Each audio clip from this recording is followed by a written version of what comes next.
Hello there and welcome to the Hit the Byline podcast brought to you by BSR Sports. Episode 3, it's set to be an absolute belter. Joining me today, I'm Blair McNally, I'll be your host. Joining me today is... I'm Kenny Boag. And joining Blair and Kenny is me, Robbie Hanratty.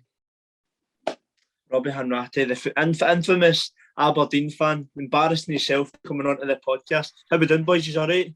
Aye, fantastic. He was making waves last night being an Aberdeen fan. He was making pals with other Rangers fans, so he was getting them to buy him pints and everything. I'm very well, thanks. And yeah, Kenny's been showing me the ropes of the Central about life and embracing me in the culture. So it's all good, Blair. Kenny, I've seen he's like a couple of drinks and he turns into a Rangers fan. Aye, doesn't every day. Aye. Well, talking about Rangers, we'll get straight into it then. I was at the St Johnstone v Rangers match on Saturday. Impressive performance, and Kenny, you will be absolutely delighted with Tavernier. The hero in the end. We'll talk about the performance first before Tavernier's wonder goal. Rangers didn't seem to turn up first half, very flat, very poor in the final third, weren't able to make a lot of chances. Second half, they got what they deserved. St Johnstone took the lead. Former player Michael O'Halloran got the goal. First of all, Rangers' performance first half and then second half before the penalty. What would you say? Well, I think a lot of people say Rangers didn't show up, but you have to remember St Johnstone parked the bus against, it's hard to break them down.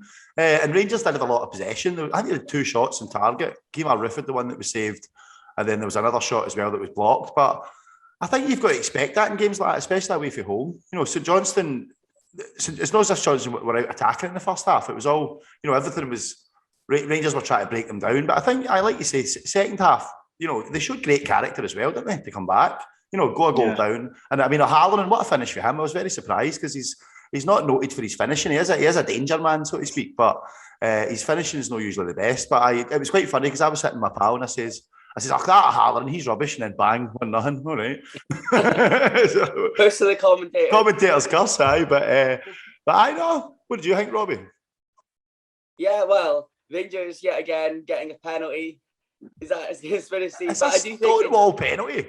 No, it was like I was a bit. Seeing it from I was seeing it from the other angle, like behind the player, so I couldn't really see it. But I still said it was a Stonewaller because you just seen him like his legs stretching out, wrapped around him, tripped him. There was no question of it. I didn't question it at the time. I don't think anybody else did. And watching the replay, even my dad. This conspiracy Rangers get a penalty. Rangers always get penalties because they're always attacking, right? We're always in the box attacking, so we get dangerous players that make a lot of movement, and that's how we get penalties. It's not because it's a conspiracy. Yeah, do you know what that is, Robbie? Attacking. Yes, but that's a very good point. McDermott Park. Not many teams go to McDermott Park and score much goals. It's always a place where the tough to beat Callum Davidson, despite losing his captain and a key player, still has them pretty compact, tough to beat, play on the counter, and for Rangers to go, as you said, from a goal behind to win the game in good style with the final goal from Tavernier, a cracking finish. It's a happy 3 points up the road for Steven Gerrard's men. Well, I was just disappointed because I took 3-1, didn't I? I had 3-1 in my scores and we were unlucky, but should have been 3. Steven Sakala missed that chance and you would have been absolutely outrageous. I was, aye. And then people were saying that Roof had the ball in the net, but that was never a goal. We put it right. I'm surprised he never get booked for that. Because he took it right out of Xander's hand, didn't he? Just to scooped it out of his hand and knocked it in. I'm surprised he never get booked. It was a deliberate handball. Talking about from a St Johnstone perspective, a really impressive performance. St Johnstone were on the ball and they took it towards Rangers. They did sit back, but every time they got the ball, they were looking to attack. And Callum Davidson, would you be impressed? Obviously, playing against them, were you impressed with the opposition you were up against on Saturday, Kenny? I definitely. I thought St Johnstone played well. Like I said, they defended well in the first half. They kind of snuffed out any Rangers' danger. And in the second half, they knew Rangers had to go for it, obviously, especially after going the goal ahead. And they did hit them in the break, and they had another couple of chances. I mean, if it wasn't for a great tackle by Tavernier, I can't remember, the boy blazed it right over the bar, but because there was a bit of confusion in the Rangers' defence at times. But a big loss for Rangers, though, with Big Hollander. That was an unfortunate one. He obviously had Yeah, that's his ankle. He went over on his ankle. But I suppose we'll talk about that later on. We'll go into that later on when we talk about when we got into the preview with the, I was going to say Champions League, that Kenny, he's only really at that stage yet. We're still at Europa League. To me, Rangers and Celtic are Europa League teams, to be honest. I mean, you get in the dream is to get in the Champions League for the money, but you get in that Champions League tonight and do you know what I mean? What's going to happen to you? I mean, what did it finish last night with Malmo? They were 3-0 down at half-time with Juventus. What I will say, you look at Sheriff, a team from Moldova, the first ever team to qualify for the Champions League, stadium of 12,000. Formed in 1997. I actually posted that on the BSR Sports Twitter. If you've not already, go and follow it, BSR Sports 20. Sheriff, 1997, formed. 12,000, as I said, as a capacity, and they beat Shakhtar Donetsk 2-0 tonight. What does that tell you? Exactly. What does that tell you? If you can get in it, you've got a chance, you know what I mean? But you've got to get a favourable draw. That's the only thing, isn't it? I mean, I don't know who they played to get in there, but they've got Inter Milan. They've got they beat Dinamo Zagreb to go through. So it's not an easy tie. They've got Inter Milan. They've got Real Madrid, and they've got Shakhtar Donetsk. Group of death. Shakhtar Donetsk beat Real Madrid last season. So it just shows football can be just so unpredictable. But that's why we all love football. Exactly. Because you just never know what can happen on each given day or night. It's astonishing, but fair play to Sheriff anyway. But what my point is the mentality needs to change in Scotland. We need to push, because I feel Celtic and Rangers are both Champions League clubs. I know Champions League's changing, and you've got the Europa Conference League coming in now, and you've got a lot more chance to go to the lower leagues. I feel, especially Rangers, you look at Rangers' results, Braga, Porto, even you've got to say Porto's a Champions League team, haven't you? Do you know what I mean? And Rangers, Benfica, beat them home and away. Benfica. But then the Benfica games, Rangers were 3 up each time, and back to 3-3. So that just goes to show you. But I remember talking about Juventus. I remember watching Juventus in 1994, and they went on to win the Champions League that season, and they beat Rangers 4-0 at Ibrox, and I was only a wee boy, and I've never been more amazed at a football team in all my life. I was kind of clapping them at the end because they were so good. Do you know what I mean? They were brilliant. A lot of Rangers fans were actually standing clapping them because the performance was unbelievable. What a team they had. Del Piero, Thuram, unbelievable. Well, in Thuram, that's somebody my dad said he seen in a friendly at Celtic Park, and he said probably the best performance he's ever seen from a centre-back in his life. He said Thuram just bought, and this was a friendly at Celtic Park, said Thuram just controlled the game from start to finish. They were brilliant. And this is the team with Larson, this team with, like, do you know what I mean? Bobo Baldi, Agat, just the proper Celtic team that were flying. They ended up getting to Seville, the final, and he controlled that game. So what a player he was. Going off topic anyway, we'll get back to Scottish football. Tav's goal, what a strike that was to win the game. So one each, 80th minute. You needed somebody to step up. Captain Tav, fantastic, does it again. Talk us through that, because what a finish it was, wasn't it? It was absolutely fantastic. And he knows exactly what he's doing. And Xander Clark in the St John's goal had absolutely no chance. And the good thing was as well, I think it was Joe Aribo's movement as well, because Joe Aribo's movement in front takes the space away for Tavernier, because he takes 2 players away with him. The 2 St John's players go with him. It leaves it open for Tavernier. He just curls it right into the top corner. An absolute belter.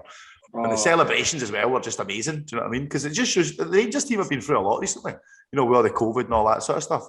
And they just sort of came together. And again, a result, a few good results in the bounce after everything that's been happening. So well done, Rangers. I was working at the game. Obviously done a match report for BSR Sports. If you've not already read it, BSR Sports, I'm getting all the plugs in the day. BSRsports.co.uk.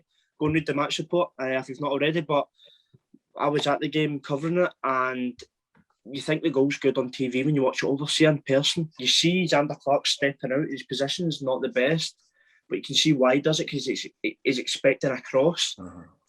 And then Tav, the intelligence to loop it over him and curl it in at the top corner. See, when the goal went in, I stood, put my hands like this, and I just stood. I didn't say a word. I just put my hands like this, and I just watched him jump into the crowd. It was unbelievable. That's a brilliant finish. One of these moments you just got to stand there and admire, I guess. Like, you get goals like 100%. That. It's just like... And I was speechless. Unbelievable. But I would have said, all honesty, a draw was a fair result. I think Rangers did have a lot of chances, but they never really made cutting edge chances, to say the least. I think St Johnstone defended really well.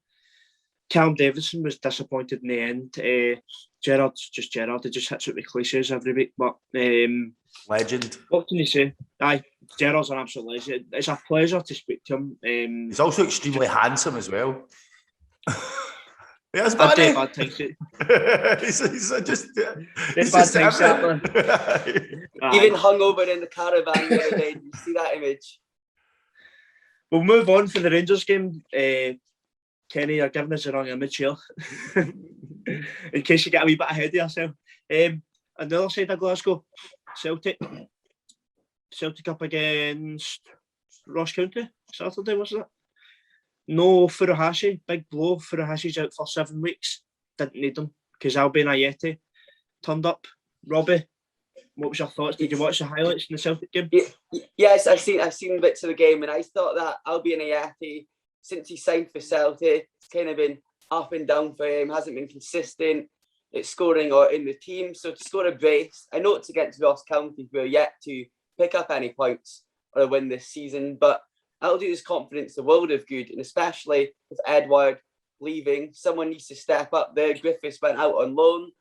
Furuhashi, Kyogo, he is injured, as you say. So maybe Ajeti can find some form and be the man to fire Celtic to the title this season. You just never know.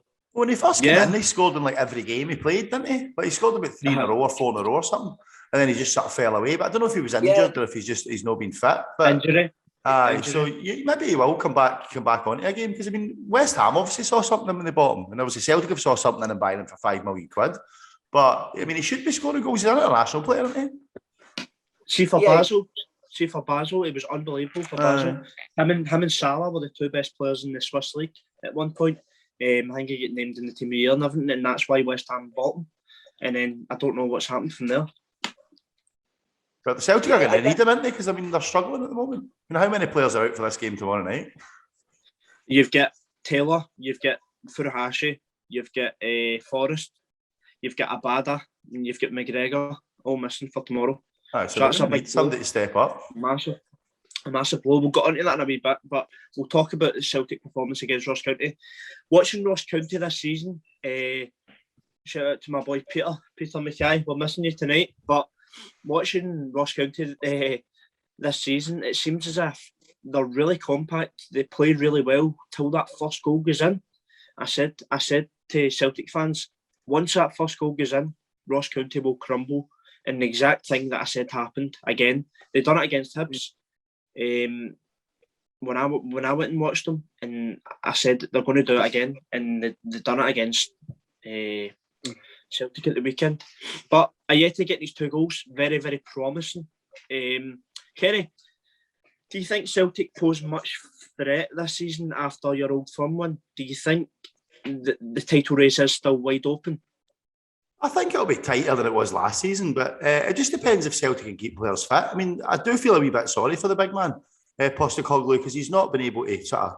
I suppose a bit like Rangers as well, mind you. They've not been able to field a sort of consistent side, but Postecoglou's the same. You know, there's been so many things to do with, with injuries, and there's a lot of struggles getting players in as well. But I think that Jota seems to be... I've heard good reports about him. He got man in the match. So I mean, you obviously want a challenge. You want a strong Celtic. You want a strong Rangers. It's more exciting for the league.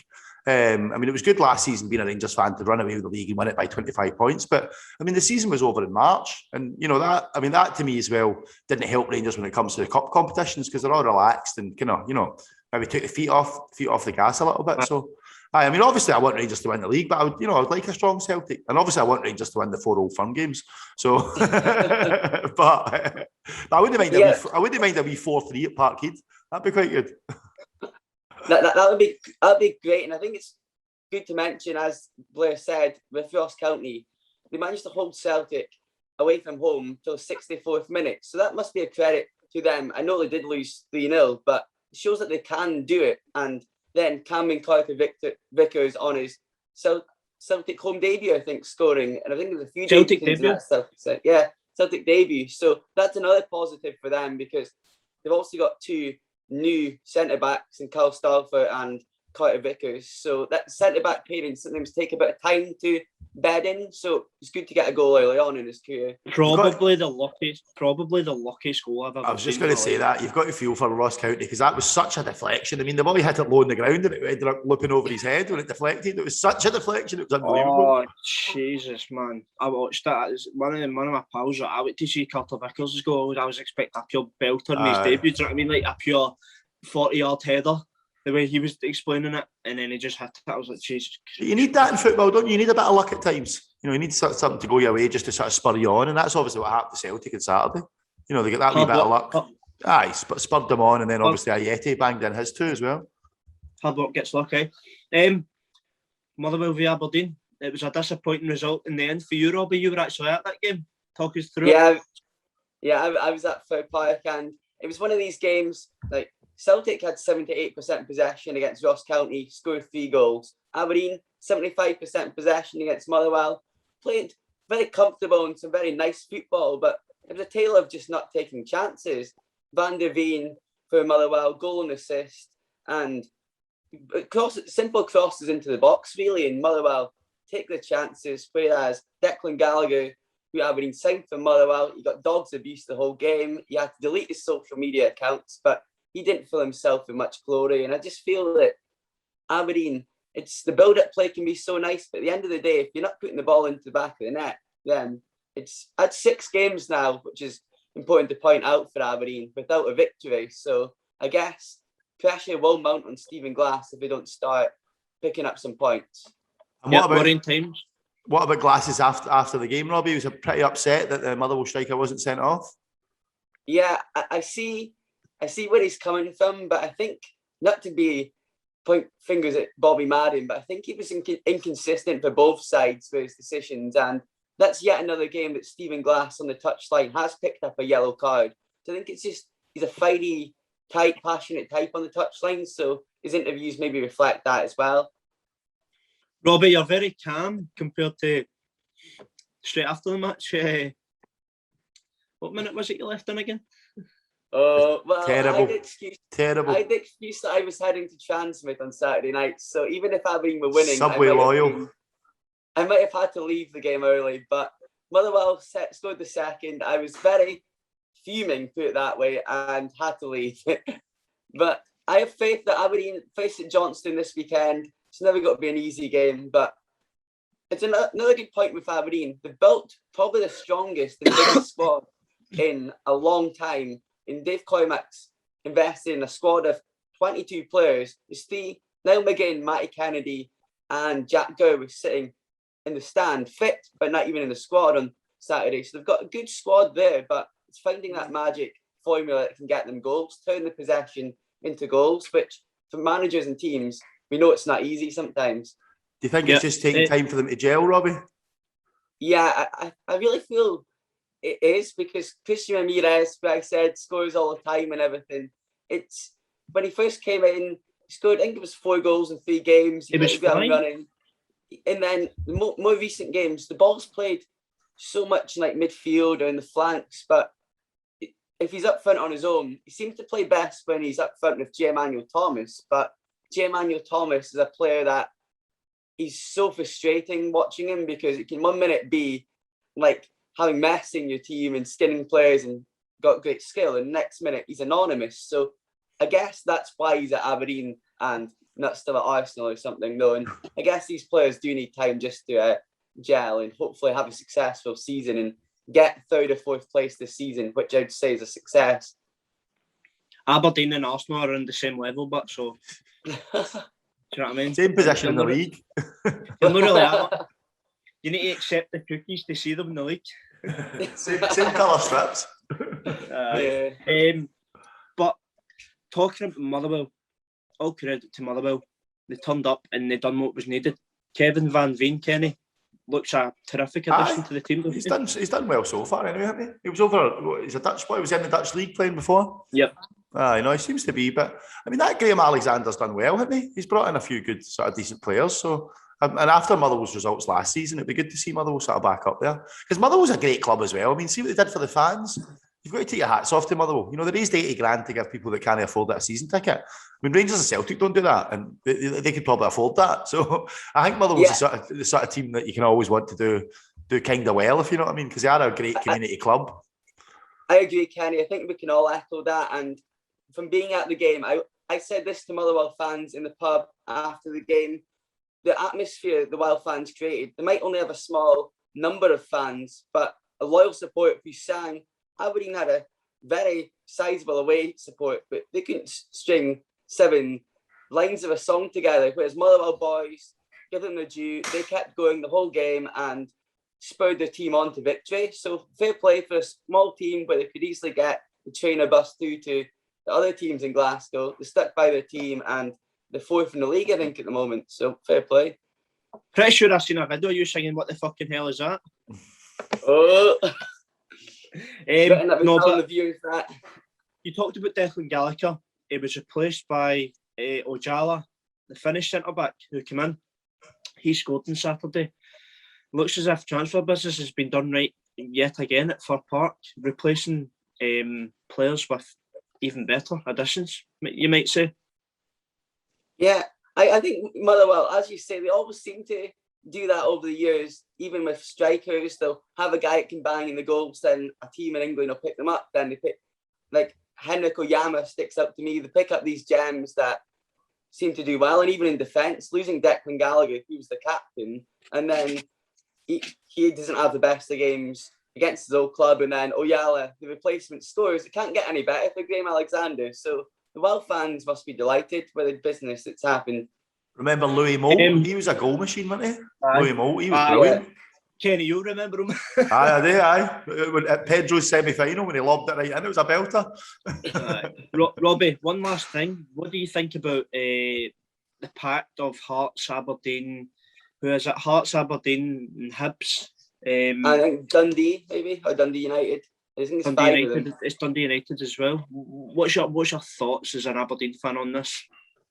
Well, I don't know exactly what the strategic review is going to consist of, and with the 11-1 voting system in Scottish football still in place, I think it will be hard to get change, but I think it's a time that we need change, and I think Dave Coymack on the Aberdeen board, I think the guy from Ron Gordon at Hibs, they're very vocal about this American way and I guess merchandising it and marketing it in the right way for Scottish football, because most people will drink out with the ground before the game, so that money is not going into the club. But then you think about it, me and Kenny have discussed this previously, the government probably would still be very unlikely they'd allow. They're never going to allow drinking at football, definitely not. Yeah, so it's finding ways. I don't know if you can do more family things to bring family, but the commercial aspect, I think that's what this meeting will probably look at, because 5-figure sum or whatever for Neil Doncaster doesn't do enough for being CEO of the SPFL to market the game properly and get the right TV deals, sponsors, and shine the light on the Scottish Premiership. Do you think Dave Cormack will have the hot dog sellers in Pittodrie, going up and down the stands, get hot dogs, get ice cream? I think he'd like that, yeah. Corn dogs. Stovies. Aye, Jesus, man. So interesting to say the least what the proposal's been brought forward anyway, but what we're going to do is I was going to say one last topic, but actually I've just remembered something. Tony Watt and Scott Brown, what a battle that was. What do you think of, Kenny? Did you see SPFL put the photo of Tony Watt rubbing Scott Brown's baldy head and they put this is football?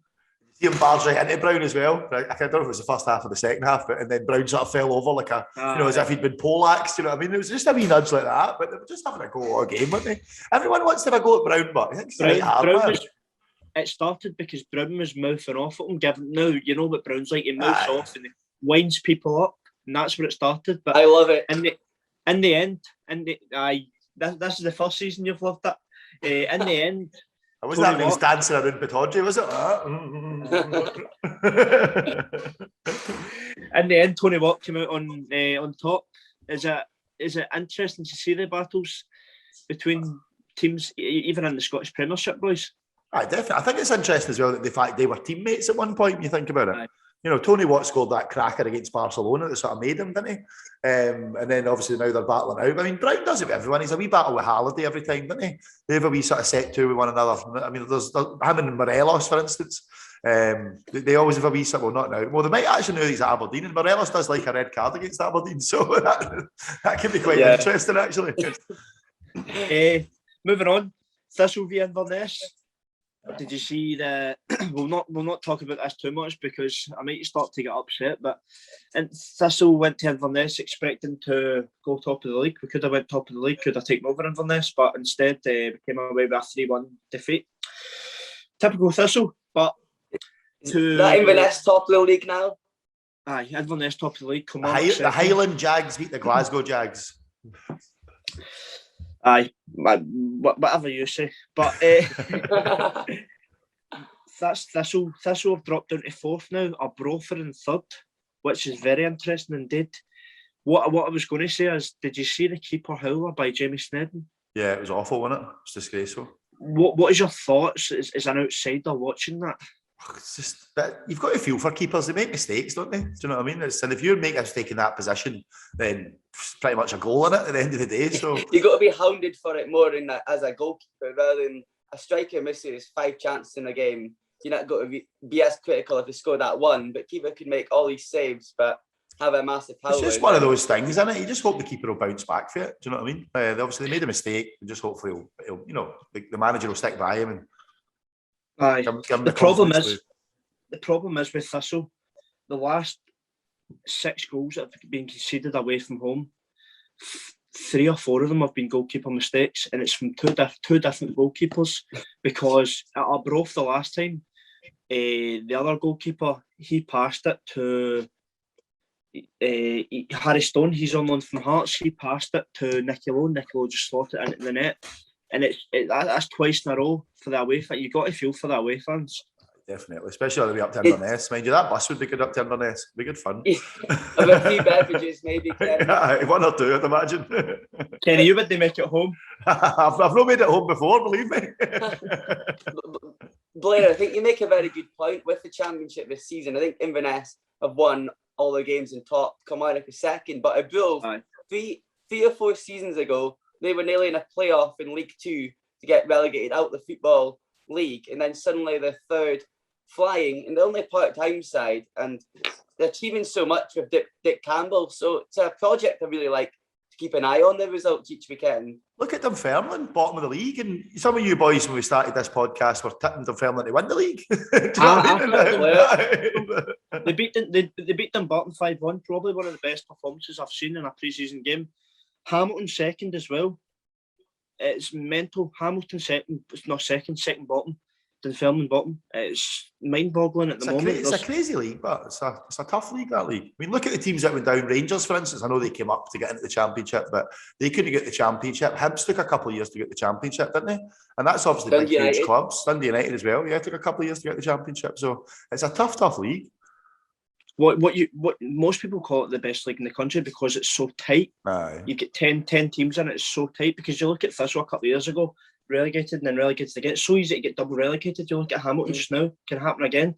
What I was going to say is, you've obviously got Inverness, you've got Kilmarnock at the top there. Kirk Broadfoot, he obviously played for Kilmarnock, played for St Mirren. Kirk Broadfoot, he just seems to do it time and time again. I mean, he flopped when he went to St Mirren. That kind of was a flop. He ended up he paid his own transfer fee, went back to Kilmarnock, and then that's him at Inverness. It's Kenny, you obviously know Kirk Broadfoot well. I don't know how he's still a footballer. He's managed to trick everyone for years and years. He played the UEFA Cup final. He's been around for a while. He scored for 25 yards on Saturday against Thistle. I know. I don't know where that came from. He must be about 40. Yes. It's as you say, fair play to Kirk Broadfoot. And just a quick note for my local team as well, Ayr United in Championship. Sacked David Hopkins, a brave move from their chairman, David Smith. And then Jim Duffy has taken over caretaker charge and 2 wins in a row. So it's looking up for the honest man as well, really. I can see Jim Duffy taking that. you can definitely see Jim getting involved. And we should quickly mention as well the performance of the two goalkeepers in the Edinburgh Derby, because they've been lauded by everyone, Matt Stryzek and Craig Gordon. Obviously, I've heard it was the best 0-0 draw that anyone's ever watched, if that makes sense. It was so entertaining. 100%. So we should give a wee special mention to those goalies for fantastic performances on Sunday. It was some unbelievable saves were in it. It was Craig Gordon and Matt Macy. You're getting mixed up with Matt Stryjek for Livingston. So am I, because I'm thinking about that. You're talking about howlers. I was thinking about the last time Aberdeen won a game was when he dropped the ball into the net. Bongo was that. Matt Macy was incredible. Craig Gordon it was end to end. Both of them, both keepers, man of the match. I would have said that, but Edinburgh Derby was absolutely brilliant. We'll have a special edition podcast for the next Edinburgh Derby anyway. So coming out tonight, obviously this podcast will be out on Thursday morning. So tonight we will be seeing Rangers face Leon. But first of all, we have Celtic against Real Betis. Very interesting tie, Robbie. Real Betis pose a great threat. They've got Fekir, to say the least. Many experienced players within their ranks. Celtic are up against a great challenge, aren't they? Yeah, absolutely. An away tie in Europe, as Manchester United found out, was never easy. So Celtic away to Spain, Real Betis, won't be an easy tie, but they'll be happy if they can just get back to Celtic Park with a point. I think would be a good result, especially because they're without a lot of key players for this match. And as you say, Real Betis are a strong side. You're not in the Europa League if you're not really, especially at this stage in the competition. Yeah, so Celtic have got Greg Taylor, James Forrest, Cal McGregor, Leo Abada. Who else, Kenny? All missing? Well, Kobayashi's obviously out as well, but they've got no recognised left back as far as I know. And obviously, it'll be some test for those two defenders. I mean, if you look at the last game, obviously, Carl Starvelt scored an own goal. Joe Hart made a bit of a mistake for the second goal against Alkmaar. Oh, against AZ, yeah. Yeah, and that big Calvin Lewis, is it? Calvin, what's his name? But that'll be some test. It'll be interesting to see how they go on. But I don't fancy Celtic's chances tomorrow night, to be honest. Calvin Lewis, is it Carter Vickers? Carter Vickers, something like that, whatever. Yeah. But I don't fancy Celtic's chances tomorrow night. But I mean, Betis are the sixth best team in Spain, and Spanish teams are name mugs, let's be honest. And Manuel Pellegrini's obviously taken over there as well. So it will be very interesting to see. But it's the type of game where, I mean, you're expecting in that group maybe Betis to run away with it and, hoping for sort of second place if you're Celtic, I would imagine anyway. So the best of luck to them, but I can't see anything but a Real Betis win tomorrow night. I'll be very surprised if Celtic come away from there with anything. Would you, as a Rangers fan, is it something that you hope for? For the coefficient, do you want to see Celtic do well? I could lie because I'm on a podcast and say yes, but no, not really. And I'm sure any Celtic fan will tell you the exact same as well. I mean, you don't want Celtic to win anything, to be honest. I'm not going to lie. Fair enough. I love your honesty, Robbie. Yeah, and I see as a stat that in all European competitions, Celtic have never won an away match against Spanish opponents, and that's been 18 attempts. So can they change that this time, tonight? You just never know. Ange Postecoglou, it'll be his first. He's the first ever Australian to manage in the Europa League as well. So be interesting his first campaign in the Europa League, how far they can go, and if they can, as I say, maybe even get back with a point. I think they take it away on the road. Interesting as well, there'll be no fans there, Blair, because you sort of touched on it as well, saying that Sevilla were allowed fans in, away fans. So why are Betis not? Sevilla, let me just check who Sevilla were playing. It was actually that wee Paul the Tim that I found off her last night. So who was right there? While you're checking that, I'll just say. Sorry, anyway. Salzburg, they were playing last night, and there was away fans. But tonight, Betis aren't allowing any away fans from the UK. So I don't know, maybe it's country laws, different laws for different countries, because Germany, Spain, UK, Spain, maybe it's Brexit, maybe it's, don't know, but Celtic fans, no Celtic fans are allowed into the game, so that's unfortunate. We can probably understand, because they say 1 in 45 in Scotland at the moment have got COVID, so I can understand their fear of perhaps not letting the Scots invade Seville. Mind you, after the last time there was 500 million Celtic fans in Seville anyway, so there's probably still some there. I've still got the Creamfields cough, so I'm feeling it anyway. I think I might be one of the. Nah, I'm only kidding. I'm going to get my PCR test, so we're all good. But Robbie, what were you saying? Sorry.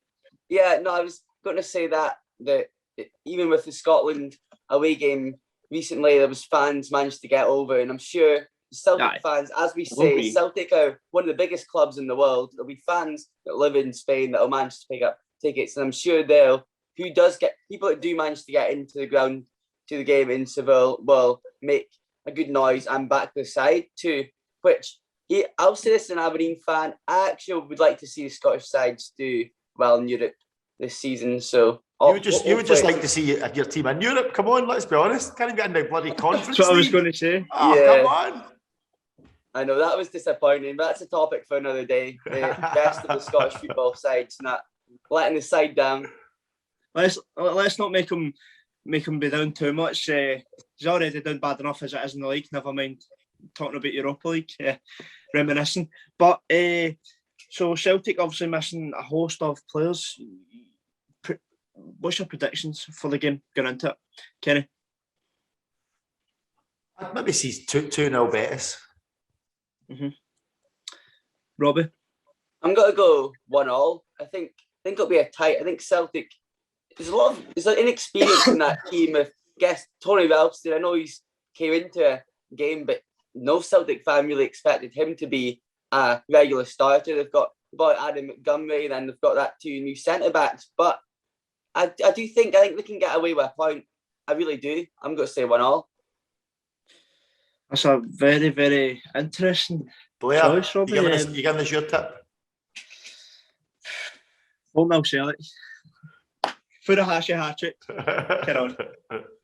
Going to come back for the dead with his wonky leg like that. Boom. I'll be in Ajeti. He's going to come back to Siberia and bang in a couple of goals. All honesty, I think we'll go with 2-1 Betis. I think Celtic will do well. Postecoglou's got them well set out. I would like to see how Celtic play defensively, because Postecoglou's an attacking manager. When they're up against it, I want to see how they play defensively, because I don't think they're going to be getting out to attack with the players they've got missing. So I want to see how they set up. I want to see how Ralston copes defending. Starfelt against a good player. I want to see how he copes as well. But 2-1 to Betis. Well, it will be interesting, because Postecoglou says he won't change his style. So if he's not going to change his style, then by all means Celtic should be going out attacking tomorrow night, which I think would be the wrong thing to do. I mean, I'm not a football manager, but I think that would be the wrong thing to do against Real Betis, especially with a sort of weakened squad.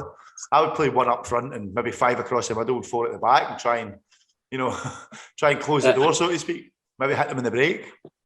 Yeah, because you talk about Betis, they've got players such as Fekir, Iglesias, Christian Tello, William Carvalho, Mark Bartra. Oh, ex-Barcelona. Hector Bellerin, for instance. It's just the list doesn't stop. Canales. Canales, Jalquin. The list just doesn't stop. Guardado as well. Oh, well, I might be changing my prediction. I didn't realise Real Betis had such a strong squad. They've put a lot of money into it this year, and it'll be an interesting one anyway. But best of luck to Celtic tomorrow anyway. Don't know about you, Kenny, but I'll be watching them. The best of luck, and I'll be watching the game. 4:36. Don't miss the kickoff. The next game on the agenda: Rangers versus Leon. Welcome a team who you actually beat in the pre-season cup last year. Kenny? Yeah, a team we beat as well. I remember back in 2007, I turned on my television and couldn't believe it as we slaughtered Leon 3-0 away from home. It was absolutely fantastic. Lee McCulloch, Daniel Kuzan and DeMarcus Beasley. Beasley, scored the 3 goals. But then, in fairness, in the home leg, they beat us 3-0. I think Kazim, what's his name for Real Madrid? Colin Kazim. Colin Kazim Richards. No, Real Madrid boy, Benzema. I'm sure he banged in a hat-trick, but then people always talk about that game and how disappointing it was. It was disappointing, but if we had to get put out the Champions League, we wouldn't have got to Manchester. So it's a kind of catch-22, because we were out in the Champions League, we came third, then obviously we ended up Manchester in the FA Cup final. So if that hadn't happened, we wouldn't have been in Manchester. So it's a sort of, for me, it's a sort of mixed emotion, that one. But I think Rangers tomorrow night, obviously there's worries in defence, because obviously Hollander's out now. You've got to look at maybe playing Calvin Bassey in the centre, and obviously Barisic can play left back and Tavernier will be at right back. But I don't know, I fancy Rangers' chances tomorrow night. I'm glad Moussa Dembele's not playing, but I am disappointed for the home crowd, because he would have got absolute pelters, wouldn't he? Let's be honest. I mean, he loves to. He constantly shares his goals he scored against Rangers. You know, he's all over Twitter all the time. I am Celtic. You know, hail, and all that sort of stuff. So he would have got. He would have got dogs abuse with the Ibrox faithful. I think his agents turned around to him and said, "You've got to sell legs, son. You've got to sell leg, guy." Because even Sean Rooney on Saturday, he was playing at home, supposed to be in his home tie, and he was getting hounded after the Rangers fans. Aye. It was mental. So it's Gerrard's 50th match in Europe tomorrow night as well. And if you look at that, he's only been here for what, three and a bit seasons.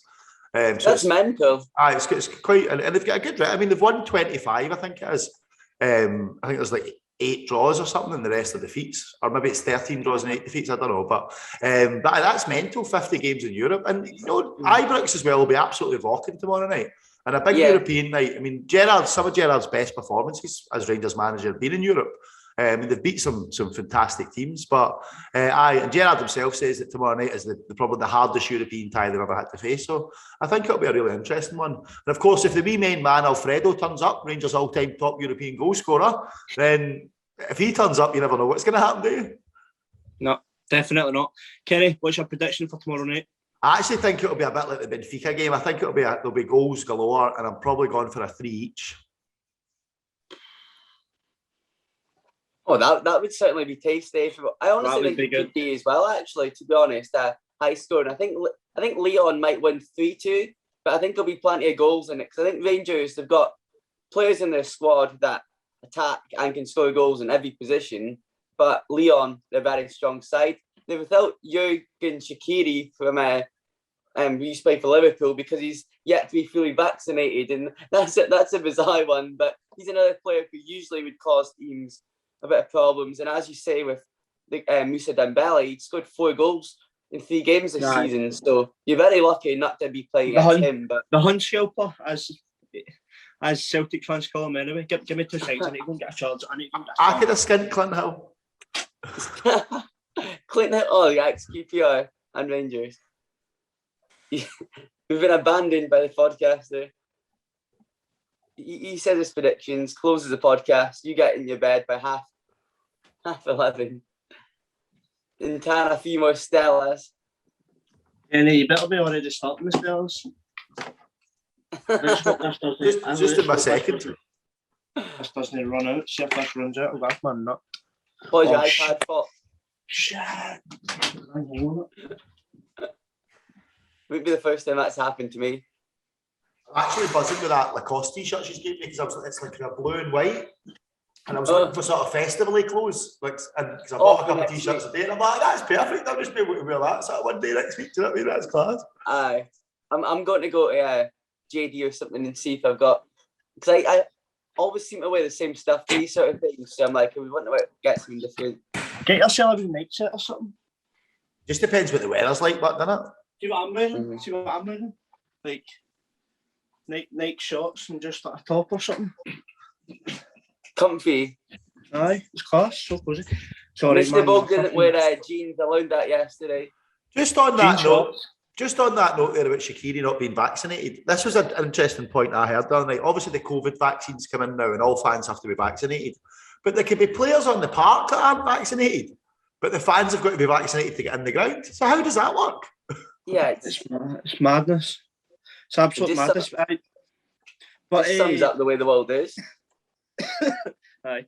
But what you were talking about there, Kenny? Or was it you, Robbie? What were you saying? What? On the podcast? Aye. We'll just were get we back just into saying? it. Oh no! We'll get back Oh into it. yeah. So I'll summarise it.